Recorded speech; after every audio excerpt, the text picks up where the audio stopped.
Have you ever started practicing Buddhism and felt like everything in your life suddenly got harder? Have you wondered why, after taking refuge in the Buddha, your path seems more turbulent rather than peaceful? Welcome back to the channel, where ancient wisdom meets our everyday challenges. I'm your guide, and today we are going to unravel a question that countless practitioners ask when they first embark on the spiritual path. What do obstacles and misfortunes seem to intensify after one begins studying the Dharma? This question is not only common, it's essential, because understanding the answer reveals the very nature of spiritual growth and karmic purification. It unveils the truth that the moment you step into the light, the shadows that once hid in silence start to reveal themselves. Let's start with an ancient analogy. Imagine your mind as a large, still lake. For many years, it looks calm, but that's because nothing has disturbed its depths. You begin Buddhist practice. You meditate, you chant, you reflect.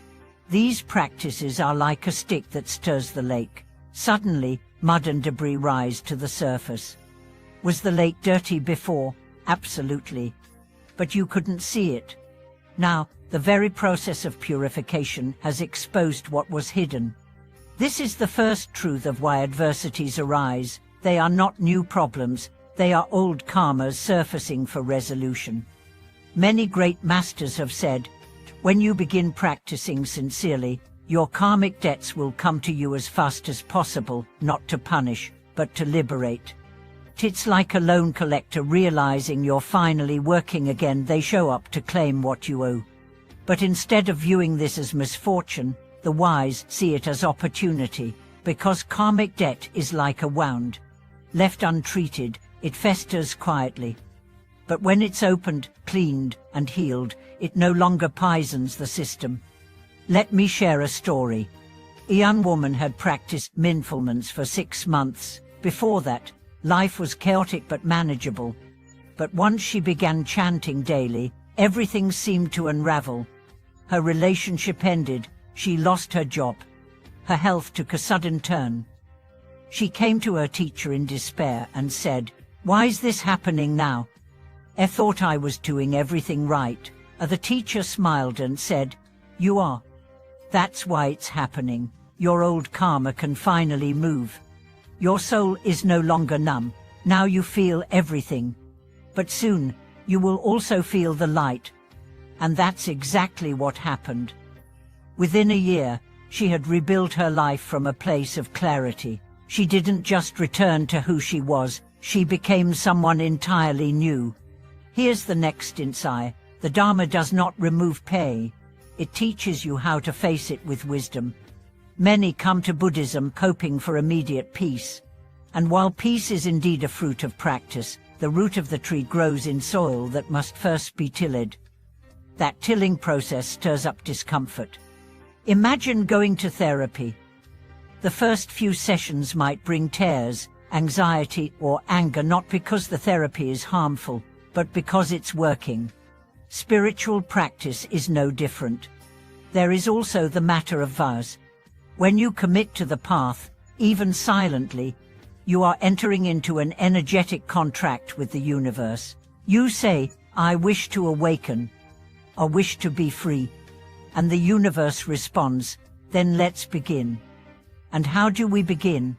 By facing everything that has kept us asleep. That means facing your fears, your attachments, your insecurities, and yes, even your misfortunes, because only by encountering them can you transcend them.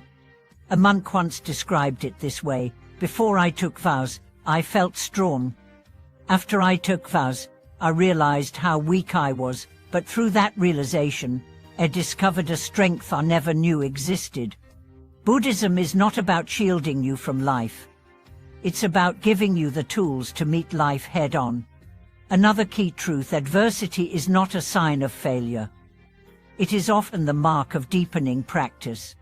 Look at the lives of great saints and sages. The Buddha himself was born into luxury, but abandoned everything. He faced hunger, ridicule, betrayal, and near death before attaining enlightenment. Did he curse his path? No. He embraced every hardship as part of the training. So if the awakened ones faced trials, why would we expect the road to be smooth? The difference is this: before practice, suffering feels meaningless. After practice, it becomes the fire that forges you. And there's another layer. Your light begins to disturb the darkness, not just within, but around you. When you elevate your vibration, people, habits, and environments that no longer match will resist. Toxic relationships may intensify before they fall away. Hidden dysfunctions may scream before they dissolve. This is not sabotage. It's the necessary shedding of what no longer serves your evolution. It's like a snake molting its skin. The process is uncomfortable, vulnerable, but essential for growth. But now, let's speak of protection, not from life's challenges, but from despair. When things go wrong, it's easy to think, "I'm doing this wrong," or worse, "the Dharma doesn't work." But the opposite is true. When things shake, it's because your foundation is being rebuilt on truth.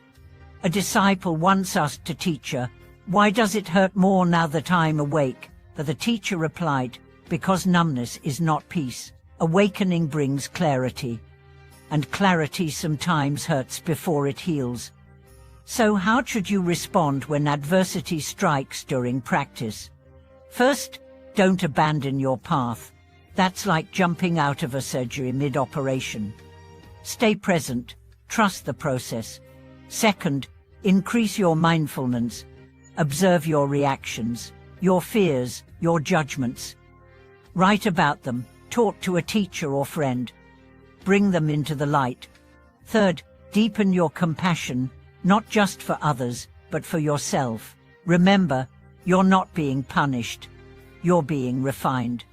And finally, rejoice, not in the pain, but in the fact that you are finally moving. You're no longer a prisoner to unconscious karma. You are facing it, living through it, bunning it. You are no longer asleep. You are waking up. There's a beautiful Tibetan saying, "Adversity is the broom that sweeps away illusion." Every setback is a sweep. Every hardship, a cleansing. If you've experienced this, if your life got harder after practicing Dharma, know that you are not alone. You are walking the same path as millions who came before you.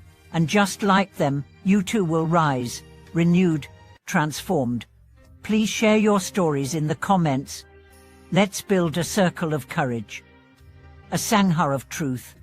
And if this video brought you clarity or strength, please like, subscribe, and tap the bell. Your presence here strengthens this community and helps bring the Dharma to more seekers across the world. Thank you for watching this video. May your trials be your teachers, your path be steady, and your awakening be deep and enduring.